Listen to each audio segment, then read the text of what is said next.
اغلو ممن یدعو من دون اللہ، اس شخص سے زیادہ گمراہ کون ہے جو اللہ کو چھوڑ کر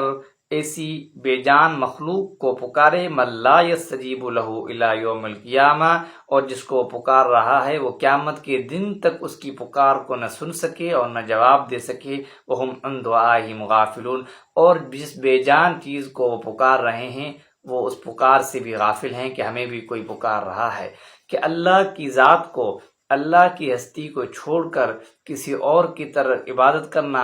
یا اس سے اپنی حاجت اور مشکل کشائی میں اللہ کے برابر سمجھنا، اللہ تعالیٰ فرماتے یہ شرک ہے۔ اور وَإِذَا حُشِرَ النَّاسُ، اور قیامت کے دن جب لوگوں کو اللہ کے سامنے حساب کتاب کے لیے جمع کیا جائے گا، كَانُوا لَهُمْ أَعْدَاءً، پھر وہ لوگ جو ایسے بتوں کی عبادت کیا کرتے تھے یا ایسے بے جان چیزوں کی عبادت کیا کرتے تھے، كَانُوا لَهُمْ أَعْدَاءً، یہ بھی دشمن ہو جائیں گے کہ ہم نے تو انہیں نہیں کہا تھا، انہوں نے ہماری عبادت نہیں کی۔ جب نفسا نفسی کا دور ہوگا اس وقت یہ لوگ جو دنیا میں اللہ کو چھوڑ کر دوسروں کو، غیر کو اپنا خدا سمجھ کر اس کے لیے عبادت کیا کرتے تھے، اور نفسا نفسی کے دور میں جن کی عبادت کیا کرتے تھے وہ بھی ان کے دشمن بن جائیں گے، وَكَانُوا بِعِبَادَتِهِمْ كَافِرِينَ، اور دنیا میں انہوں نے اللہ کو چھوڑ کر ان کی عبادت کی اور وہ اس عبادت کے بھی منکر ہو جائیں گے۔ یہ اس طرح ہے کہ جس طرح قرآن میں اللہ نے فرمایا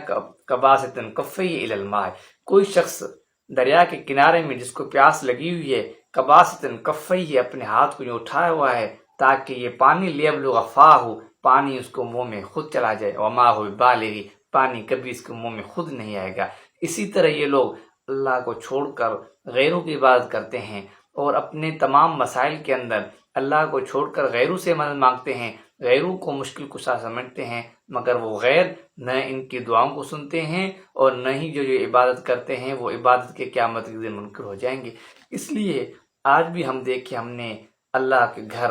مسجدوں کو ویران کر دیا ہے، اس کے علاوہ جو چیزیں ہیں ہم جو ہے وہاں سے مانگتے ہیں۔ درگاہوں پہ آپ چلے جائیں، وہاں پہ میل فیمیل مخلوط نظام کے اندر وہ لوگ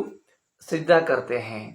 اپنا کوئی بیٹا مانگ رہا ہے، کوئی اولاد مانگ رہا ہے، کوئی مشکل ہے، پریشانی کے اندر ہے، وہ اپنی پریشانیوں کی نجات کے لیے دعائیں کر رہا ہے۔